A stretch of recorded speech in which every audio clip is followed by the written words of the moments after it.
আসসালামু আলাইকুম, সবাই কেমন আছেন? মানিকগঞ্জের বেওতা নদীতে নৌকা বাইচ, ঐতিহ্যবাহী নৌকা বাইচ দেখতে যাচ্ছি।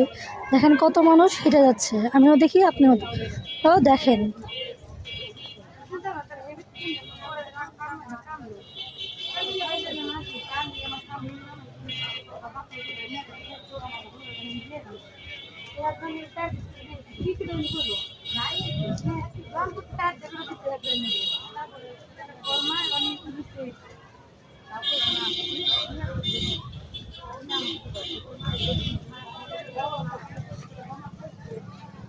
মনে হইতেছে আমরা সবাই ইজতেমা মাঠে যাচ্ছি, সেরকম ভিড় নৌকা বাইচ দেখার জন্য।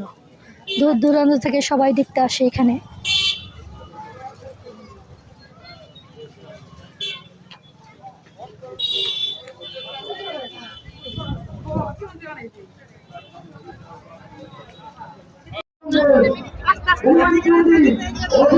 আমরা দেখতে পাচ্ছি তারাও মেহনত করেছিল প্রথম রাউন্ডে, কিন্তু আসলে মা বাবার দোয়া আছে মুসলিম বাংলারা যাদের